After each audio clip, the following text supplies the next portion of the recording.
नमस्कार। धर्म संस्कृति पेज पर आपका स्वागत है। आज हम आपको लेकर आए हैं हरियाणा राज्य के पानीपत में बाबा बू अली शाह कलंदर जी की दरगाह के आपको दर्शन करवा रहे हैं। धर्म संस्कृति पेज पर आपको लाइव दर्शन करा रहे हैं बाबा बू अली शाह कलंदर, जो कि हरियाणा राज्य के पानीपत में स्थित है। आज आपको दरगाह के दर्शन हम करा रहे हैं। आइए मिलते हैं दरगाह के जो सेवादार हैं, उनसे बातचीत करते हैं इस बारे में। जी, सबसे पहले सबको अस्सलामु अलैकुम, बिस्मिल्लाहिर्रहमानिर्रहीम, अल्लाहुम्मा सल्लि अला सय्यिदिना शफ़ीअना व हबीबना मौलाना मुहम्मदिन बारिक वसल्लम, सल्लल्लाहु वसल्लम अलैका या रसूलुल्लाह सल्लल्लाहु तआला अलैहि वसल्लम। सबसे पहले हुज़ूर सरकार शरफुद्दीन बू अली शाह कलंदर रहमतुल्लाह अलैह के बारे में जानकारी के लिए आए भाई साहब हमारे।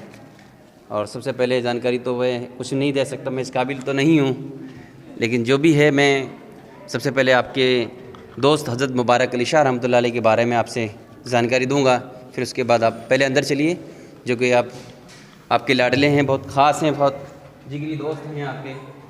जो भी सबसे पहले आता है पहले अंदर हाज़िरी देते हैं, फिर हज़रत बू अली शाह कलंदर की बारगाह में आते हैं, हाज़िरी देते हैं। आपका कौल है कि जो भी सबसे पहले हमारी बारगाह में आए तो सबसे पहले अंदर हाज़िरी दें, फिर मेरे पास आएँ। आइए, ये दरबार हज़रत मुबारक अली शाह रहमतुल्लाह अलैह जी। ये हुज़ूर बू अली शाह कलंदर रहमतुल्लाह अलैह जब हयात में थे, ज़िंदा थे, तो ये जगह अपने लिए तामीर करवाई थी। लिहाजा बादशाह गयासुद्दीन बलबल जो थे, पहले जो शादी करी थी उससे कोई औलाद नहीं हो रही थी, तो जब दूसरी शादी करी तो उससे कोई औलाद नहीं, पहले जो शादी करी थी तो उन्होंने पहले बीबी से कह दिया कि लड़की होगी तो मैं तलाक दे दूंगा, और लड़का हुआ तो मैं रख लूँगा। पहली बीबी से लड़की हुई तो आपने तलाक दे दिया उसको तलाक देने के बाद जब दोबारा शादी करी बादशाह गयासुद्दीन बलबल ने, तो उनसे कोई औलाद नहीं हो रही थी। बादशाह गयासुद्दीन बलबल जो थे, किसी ने टोक दिया कि बादशाह गयासुद्दीन, आपकी बादशाह संभालने के लिए तो कोई है नहीं, आप तो बादशाह हो और बादशाह कौन संभालेगा आपकी, ना तो आपकी कोई औलाद है ना तो कुछ है, कौन बादशाह संभालेगा। एक दिन सोच में आया तो एक यहाँ किराने के पास एक किराना है, किराने में एक हकीम रहते थे उस टाइम। हकीम भी उस टाइम बहुत बड़े बुज़ुर्ग होया करते थे, देख के बता दिया करते थे। तो जब वहाँ पहुँचे बादशाह गयासुद्दीन बलबल, तो आप हकीम खड़े हो गए और आपने कहा कि हकीम साहब ऐसी सी प्रॉब्लम है मेरी और मेरी औलाद नहीं हो रही, कुछ ऐसी दवा बना दो। तो वो देख कर खड़े हो गए, बोले कहाँ से आए हो? बोला पानीपत से। बोले आप पानीपत से आए हो? पानीपत सर जमीन छोड़कर इतनी बड़ी शहनशाह वहाँ बैठे हुए हज़रत बू अली शाह कलंदर, वहाँ पर बच्चों की खान लगी हुई है, आप वहाँ जाइए, आप दुआ मांगिए, इंशाअल्लाह ताला आपकी मुराद पूरी होगी। तो आप बादशाह गयासुद्दीन आप आए वहाँ से और हज़रत के कदमों में गिर गए और रो के दुआ करी, हज़रत बू अली शाह कलंदर अल्लाह की बारगाह में दुआ कर दीजिए कि मेरी 2 औलाद हों, एक औलाद मैं ले जाऊँ, दूसरी आपकी गोद में डाल दूँ। कुछ दिन बीते, बादशाह गयासुद्दीन बलबल जो थे ना, उनकी मुराद पूरी हुई। तो बादशाह गयासुद्दीन के 2 बच्चे हुए, एक का नाम था मुबारक, दूसरे का नाम था खुर्रम। खुर्रम जो थे वो आप रख लिए थे, मुबारक जो थे आपके गोद में डाल दिए थे। आपने परवरिश करी, आपसे 16 साल पहले आपकी डेथ हो चुकी, मतलब आपकी वफ़ात हो गई। तो आपने फरमाया मेरे दोस्त को, आपने बच्चा भी माना, अपना दोस्त भी माना। आपने फरमाया मेरे दोस्त को मेरे सराहने रखो, आने वाला बंदा सबसे पहले अंदर हाज़िरी दे, फिर मेरे पास आए। जो दुआ यहाँ मांगे वही दुआ वहाँ मांगे, इंशाअल्लाह ताला घर जाने से पहले पूरी हुई, और नहीं पूरी हुई तो मैदान हश्र के दिन आप जवाब देंगे। ये कलंदर साहब का कौल है, मतलब आपने ये कहा है कि ये वचन दिया आपने कि आने वाला बंदा सबसे पहले अंदर हाज़िरी दे, फिर मेरे पास आए। जो दुआ यहाँ मांगेंगे वही दुआ वहाँ जाके मांगे, इंशाअल्लाह ताला घर जाने से पहले नहीं पूरी हुई तो मैदान हश्र के दिन आप जवाब देंगे। कलंदर साहब जब हयात में थे ये जगह अपने लिए तामीर करी थी, लेकिन आपसे बहुत लाड प्यार करते थे, बहुत मानते थे आपको, तो ये जगह आपने अपनी जगह उनको दे दी आपने। तो जो भी बंदा सबसे पहले आता है सबसे पहले यहाँ हाज़िरी देते हैं, फिर उसके बाद अंदर आते हैं। आइए अंदर।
जी, हमें बताइए यहाँ बाबा जी के बारे में थोड़ा सा। देखिए जी, आप इस वक्त हज़रत शाह शरफ़ुद्दीन अलमारूफ़ बू अली शाह कलंदर की बारगाह में हाज़िर हैं और हज़रत का जो नाम था वो शरफ़ुद्दीन था और आपकी अली की बू मिली तो आपको बू अली शाह कलंदर कह दिया गया।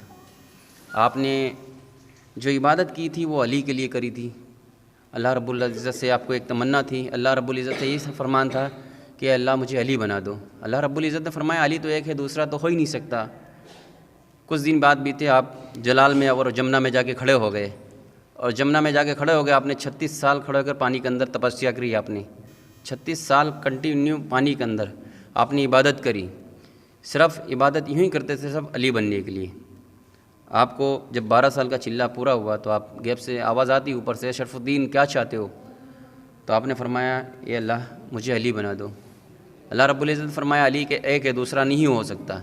फिर आपने 12 साल का दूसरा चिल्ला किया। फिर गैब से आवाज़ आती है शरफ़ुद्दीन आखिर क्या चाहते क्या हो आप? आप फरमाते हैं अल्लाह रब्बुल इज़्ज़त आपके पास क्या है जो आप दे सको मुझे?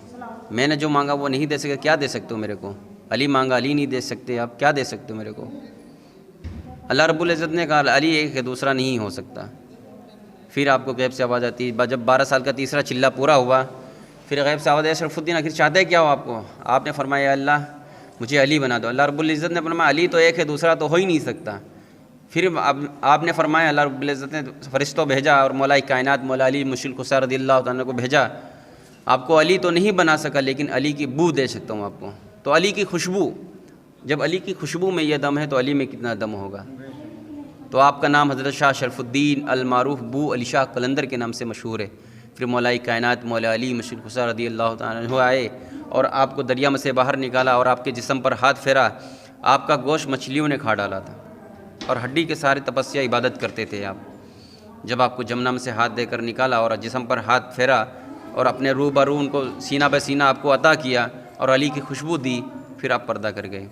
आपकी 3 मजार शरीफ मौजूदा हैं आपकी, एक करनाल में है, एक बुढ़ा खेड़ा में है, एक पानीपत में है। तरीक़त मार्फत शरीयत तरीक़त मार्फत करनाल बुढ़ा खेड़ा में है। शरीयत माने मौजूदा शरीर यहाँ है आपका।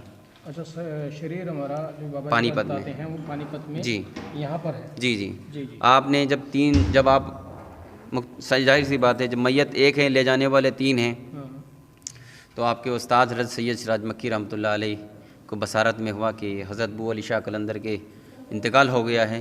जी। तो जब वहाँ पहुँचे तो वहाँ पहुँचने के बाद वहाँ बहुत आपस में लोग झगड़ा करने लगे।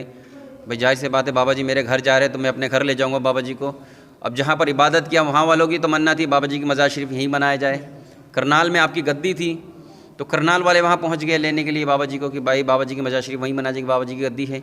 आपकी वालिद वालदा आपकी पैदाइश यहीं की है आपकी, वो पानीपत के सन 606 हिजरी में आप तशरीफ़ बशरा से इराक़ से पानीपत तशरीफ़ लाए।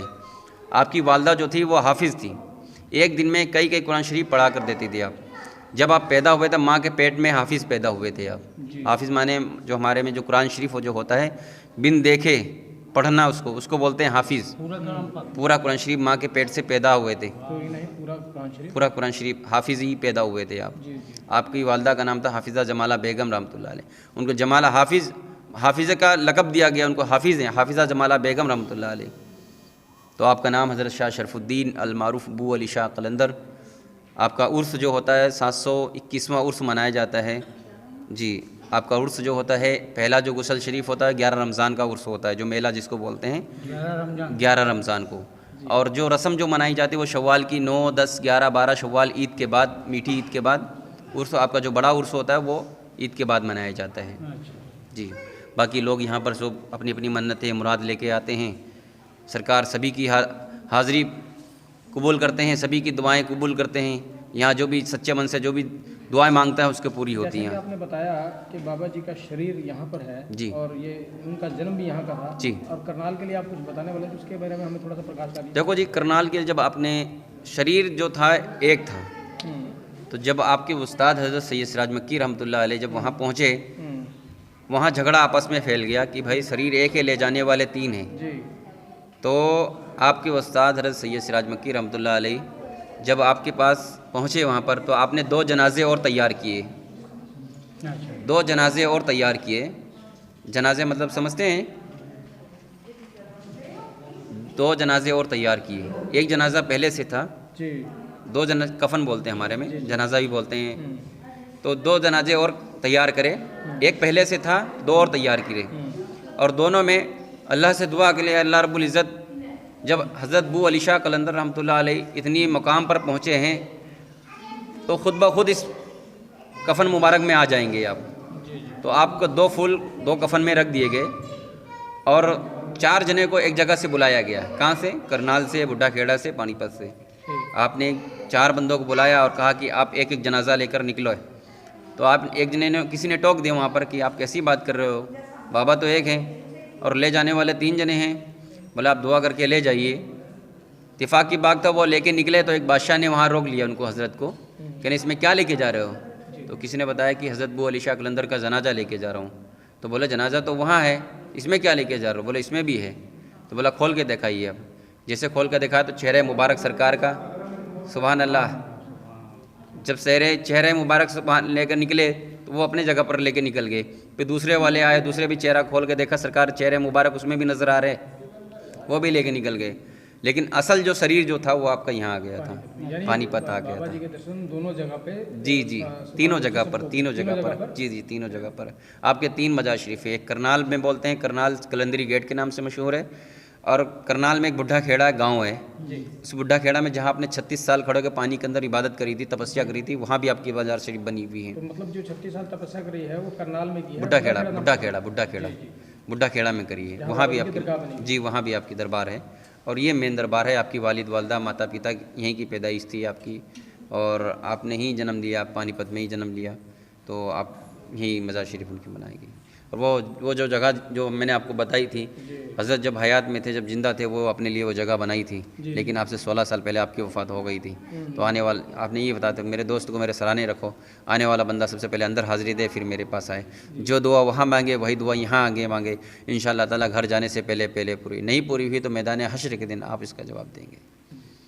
जी हमजा जी, हमें ये बताइए कि यहाँ पर जो ये ताले इतने सारे लगे हुए हैं, इनका क्या, सर वजह से इतने सारे ताले? ये सर देखो, एक अपनी विश्वास है, एक अपना दिल की तमन्ना है कि कोई धागे बांधता है तो कोई ताले बांधता है, कोई वैसे दुआ मांग के जाता है।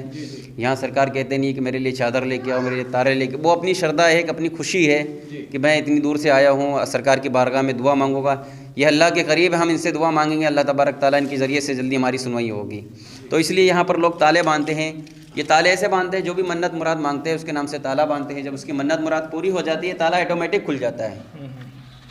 ये ताले जो होते हैं ऑटोमेटिक खुल जाते हैं। यदि आपके पास चाबी है, किसी ताले में लगाएंगे आपका ताला खुल जाएगा। जी, जो ये ताले लगे हैं, तो जो यहाँ मन्नत मांगते हैं, जो यहाँ दुआ के लिए आते हैं, जी जी, वो इनके तालों की लॉक करके चाबी अपने साथ ले जाते हैं। तो ये ताले तो फिर अपने आप खुल के ऐसे ही नीचे अपने आप खुल के गिर जाते हैं। तो ये बाबा की यहाँ पर करामात है। जी जी बिल्कुल।